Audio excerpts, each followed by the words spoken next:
안녕하세요. 세상만사 신기한 이야기를 옛날 이야기처럼 술술 풀어드리는 과학을 듣다입니다. 본격적인 이야기를 시작하기 전에 문득 궁금해지네요.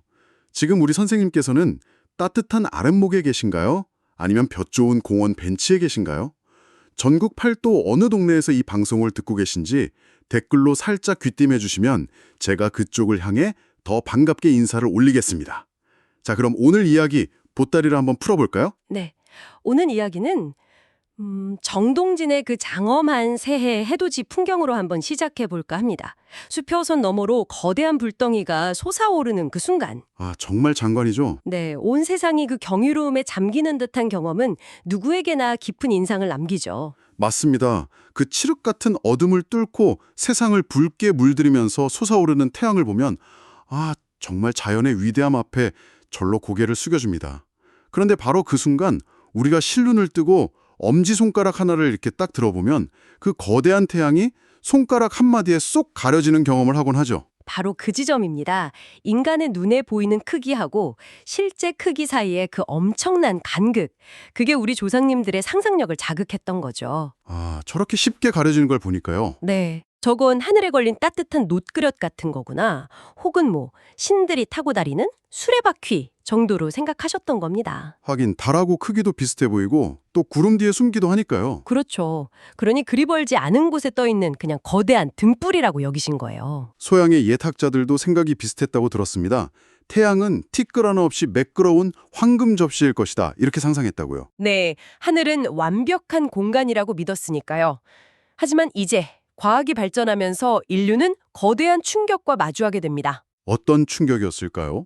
우리가 매일 보는 저 태양이 사실은 상상조차 할 수 없는 거리 밖에서 빛을 보내고 있다는 사실을 알게 된 것입니다. 그 거리가 대체 어느 정도인데요? 무려 1억 5천만 킬로미터입니다. 1억 5천만 킬로미터요? 네, 빛의 속도로 쉬지 않고 달려도 8분 20초가 걸리는 아득한 거리죠. 우리가 햇님이라 부르면서 친근하게 여기던 존재가 사실은 우리 지구를 한 입에 삼키고도 남을 만큼 어마어마한 거인이라는 사실. 와, 오늘 저희는 바로 그 이야기, 우리 머리 위 거인의 진짜 모습에 대해 좀 더 깊이 들여다보겠습니다. 자, 그럼 본격적으로 그 압도적인 크기를 한번 가늠해 보겠습니다.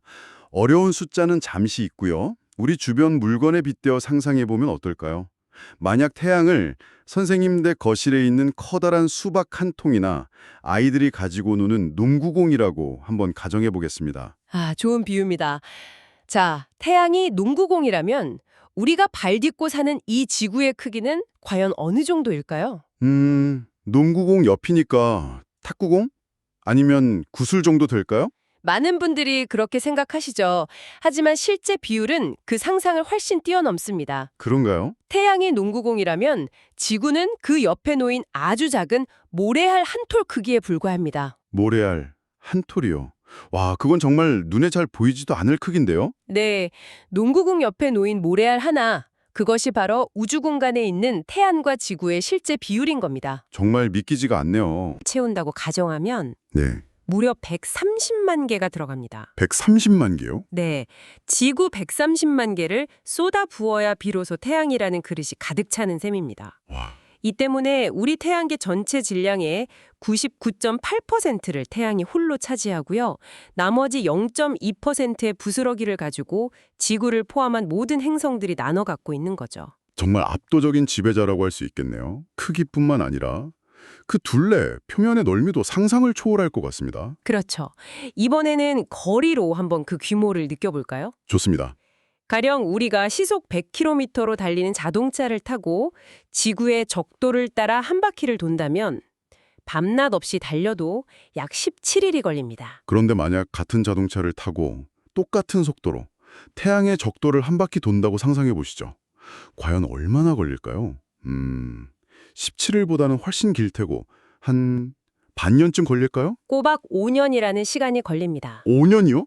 잠도 안 자고 달려도요? 네, 지구는 보름 남짓이면 되는데 태양은 5년을 쉼없이 달려야 겨우 한 바퀴를 돌 수 있는 겁니다. 이야, 정말 태양 표면에서 서울에서 부산까지의 거리는 그야말로 찰나의 순간이겠네요. 우리 피부의 솜털 하나 길이에도 미치지 못하는 아주 짧은 구간인 셈이죠. 그렇다면 여기서 정말 근본적인 질문이 생깁니다.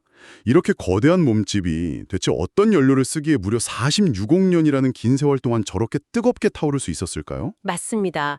만약 태양이 석탄이나 장작으로 이루어졌다면 아마 며칠도 못 가 모두 타서 재가 되고 말았을 겁니다. 그렇죠. 바로 그 지점이 19세기 과학자들을 괴롭혔던 가장 큰 수수께끼였습니다.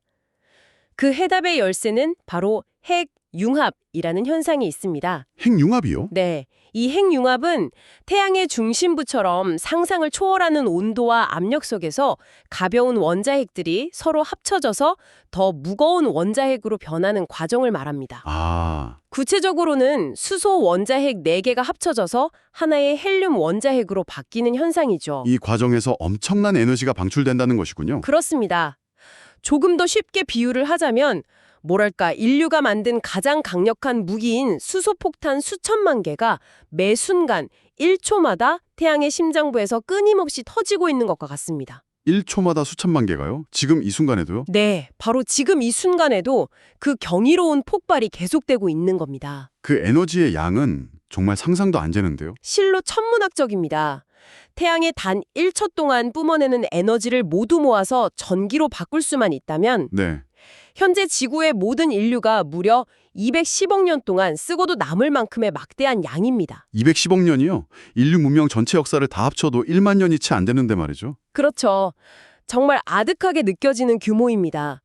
그런데 더 놀라운 사실이 있습니다. 또 있습니까? 우리가 지구에서 받는 이 따사로운 햇볕은 태양의 사방으로 뿜어내는 그 엄청난 에너지의 극히 일부, 약 20억 분의 1에 불과하다는 사실입니다. 20억 분의 1이요? 네.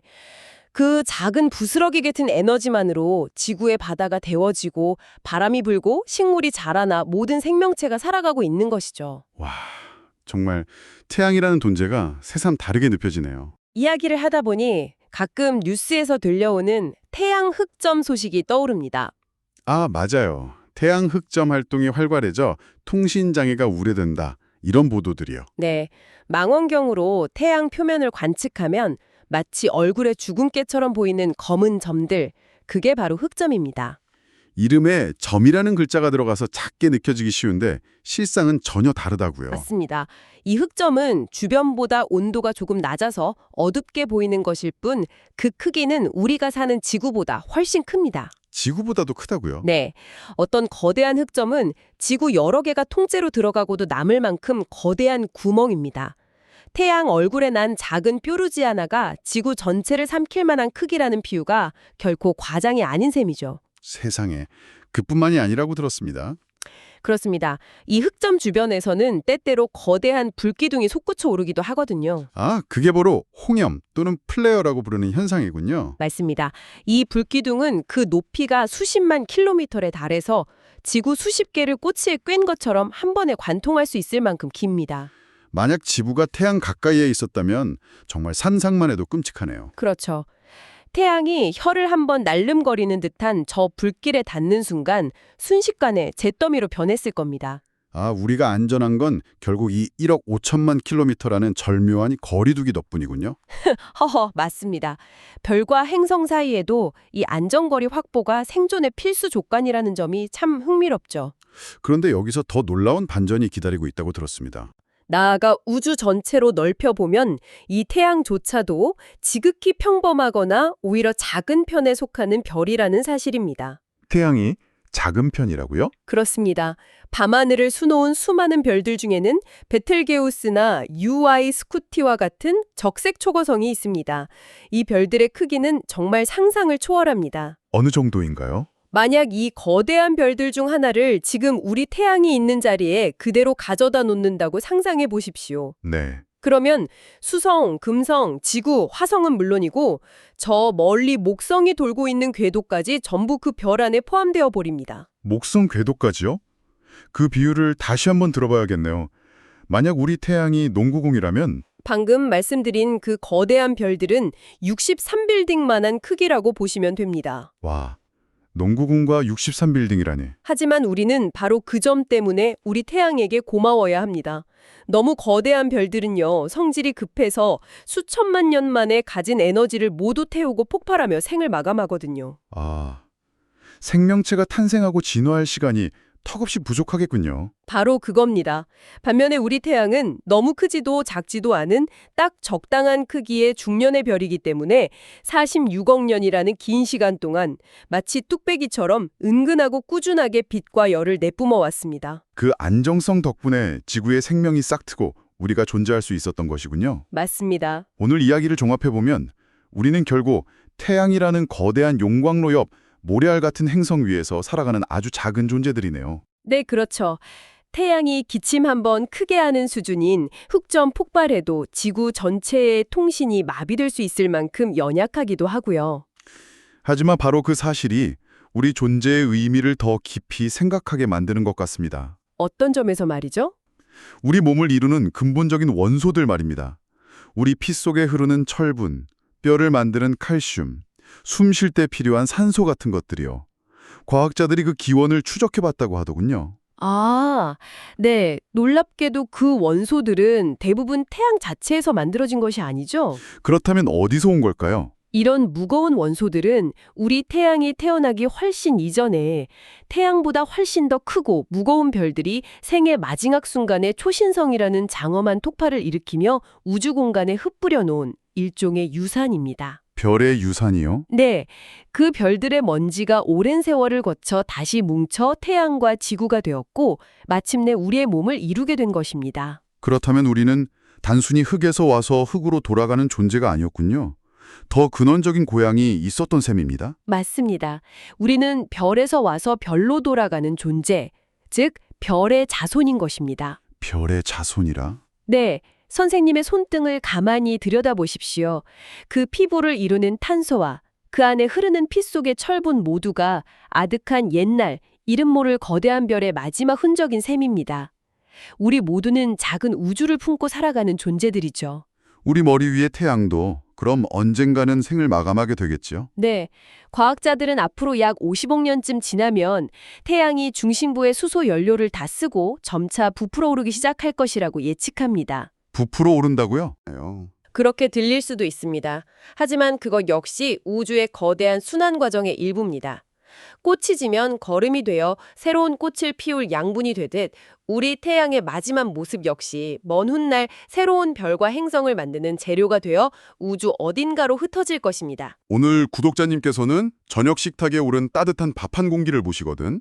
이렇게 한번 생각해 두시면 어떨까 싶습니다. 아, 어떤 생각일까요? 이 쌀알 한 톨 속에 저 머나먼 태양의 핵융합 에너지가 담겨 있고 내 몸속에는 아득한 옛 별들의 역사가 흐르고 있구나 하고요. 그렇게 생각한다면 일상의 작은 글심거리들이 저 광활한 우주의 시선 속에서 조금은 너그럽게 느껴지지 않을까요? 참 좋은 마무리 말씀입니다. 오늘 들려드린 이야기 입맛에 좀 맞으셨는지 모르겠습니다. 혹시 평소에 뉴스나 신문을 보시다가 이건 도대체 무슨 원리일게 하고 궁금했던 게 있다면 주저 말고 아들, 딸에게 말하듯 댓글로 적어주십시오. 제가 돋보기 쓰고 꼼꼼히 읽어보겠습니다. 그리고 화면에 있는 엄지척 좋아요와 구독 버튼을 꾹 눌러주시면 다음번에도 제가 길 잃지 않고 선생님 댁으로 바로 찾아올 수 있답니다. 저희에게 정말 큰 힘이 됩니다. 지금까지 과학을 깃다였습니다. 늘 강건하십시오.